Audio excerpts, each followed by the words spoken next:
Hello, I'm Heather Livingston. There's been a lot of questions and interest lately about sports nutrition and how to use Herbalife products for sports nutrition. Well, I certainly found out how valuable sports nutrition was in 1981.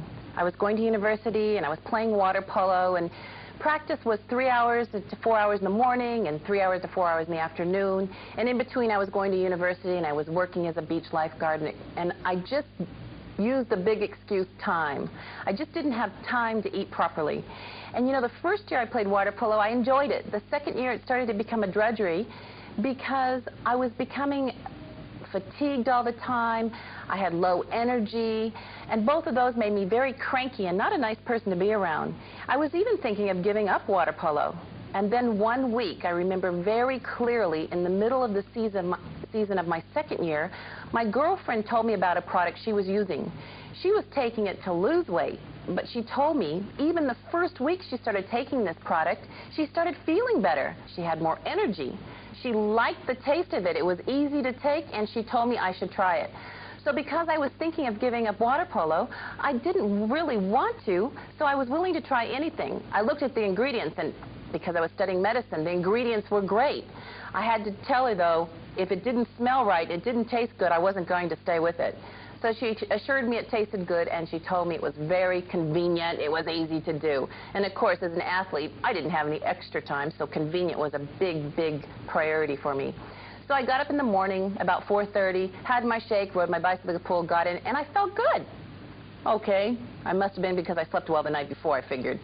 So I had another shake in the afternoon, and I felt really good even. I started enjoying it even the first day. And by the first week, I realized, man, how silly was I? I had been playing water polo for a year and a half, and I'd been in a really bad state of nutrition. And of course, nutrition and the food we eat are what give us the basic fuel to be able to run our machines, our bodies. So I realized that this product that my girlfriend had introduced me to was a valuable asset to me. And it was actually Herbalife in 1981. It was in a big fat can at that time. It had a couple people on the front of it. And it was so easy and convenient, I committed to it, and I drank it every morning, because who wants to get up and have a big breakfast at 4:30 in the morning and then try to go work out? Not me. It went into my stomach. It felt great. It didn't upset it. It gave me energy. It provided the fuel that I needed to play my sport. And because it provided the fuel, I had more energy. I felt better. It actually, my whole attitude towards my sport changed. It made me commit to continue to play my sport. And you know, life is all about timing. If my girlfriend hadn't have introduced Herbalife to me in 1981, I would have missed a very amazing opportunity 3 years later.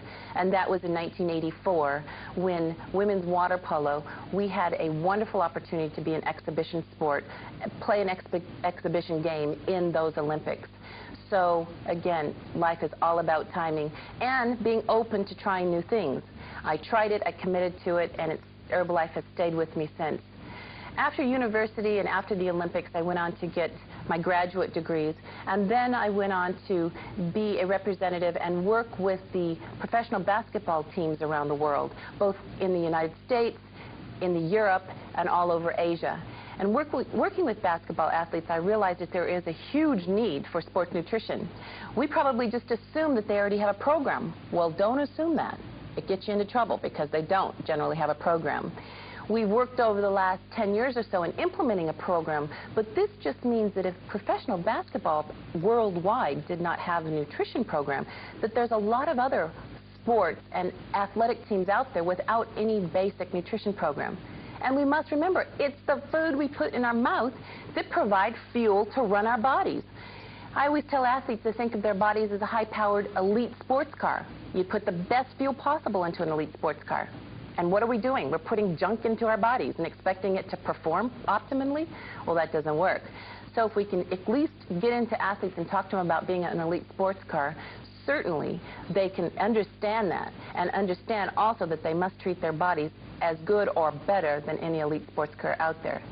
You know, sports nutrition worldwide is over a $10 billion market every year. There's a huge opportunity to use our Herbalife products in this marketplace. They transition very easily into sports nutrition, but we just need to use them a little differently. Yes, some people need to gain weight. Some people need to lose weight. Some people's goal is to just maintain weight. And we know, we're very familiar with how to use Herbalife products for those three goals. But sports nutrition has separate ways of using the products.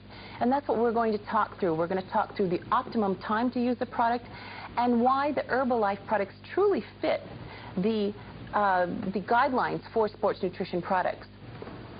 When you're saying sports nutrition, what do we need? What do we mean? Well, athletes are just like all of us. The challenge athletes have is that they're very demanding on their body, and they need to rev at a very high level, meaning that they need to have all the energy and their fuel tanks full, and they need to be able to repair and rebuild their muscles after the athletic event. And that's the three keys with sports nutrition. We have to fuel the body, we have to refuel the body in the optimum time frames, and we have to repair the body.